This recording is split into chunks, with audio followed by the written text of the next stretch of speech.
em 2017, onde a gente nem tinha ainda a RDC 200, a gente tinha a RDC 60, a 200 já é uma melhoria da RDC 60.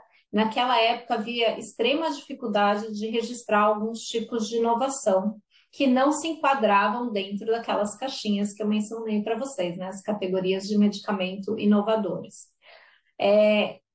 Durante esse processo, né, como foi trazido aí essa possibilidade das vias de registro, e é um tema bem inovador, bem diferente, como a gente viu, do que se aplicava antes, houve toda uma discussão até que todos, na Anvisa, os técnicos, até mesmo nas empresas, conhecessem, pudessem entender um pouco melhor esse mecanismo utilizado, né? A gente falou dos Estados Unidos, mas ele também é utilizado na Europa, ele também é utilizado na Austrália, essas vias de registro que realmente se baseiam no que é necessário para registrar o produto, independente da fonte desses dados. Né? Então, houve toda essa etapa que aconteceu aí nos anos de 2017, 2018, lembrando também que durante essa etapa houve mudanças dentro da agência, principalmente nas diretorias, né? O que exigia aí um certo retrabalho de trazer esse tema novamente, né?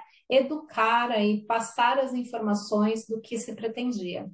Em 2019, a gente teve a abertura do processo regulatório para a revisão da RDC 200, e depois a Anvisa decidiu implementar também, aí utilizando das boas práticas regulatórias, um novo rito processual, que não foi utilizado em muitas outras revisões, né? Então, foi feito um diálogo setorial com todo o setor, onde a Anvisa apresentou qual era a proposta, pelo menos o intuito daquela proposta.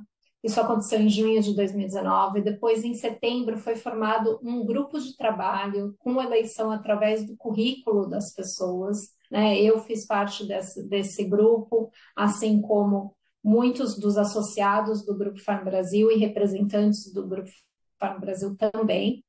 Essas reuniões foram diversas reuniões, elas ocorreram até fevereiro de 2020, onde a gente já estava vendo os rumores aí da pandemia, e claro, em março a gente todos foram impactados pela pandemia, e não há como não, né, colocar um pouco da culpa dessa demora na pandemia, porque a Anvisa realmente fez um trabalho extraordinário, né, em todo o volume de trabalho que eles tiveram durante os primeiro ano, principalmente, da pandemia, foi enorme, né? Foram muitos pontos para serem resolvidos, e esse tema continuou avançando, né, nos bastidores da Anvisa, por mais que eles estivessem com essa alta demanda de trabalho.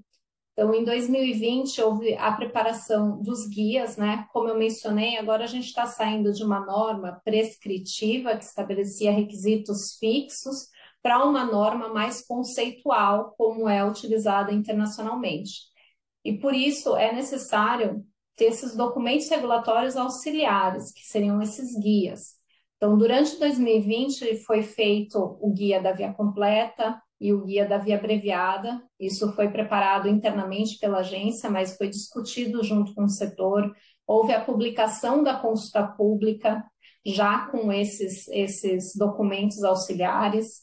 Em 2021, houve bastante discussão ainda, e a publicação do Guia da Literatura, né, como eu falei, é um dos pontos mais inovadores dessa norma, é a possibilidade de utilizar essas evidências já existentes, publicadas, e esse Guia da Literatura vem explicar todo esse ponto de como fazer isso.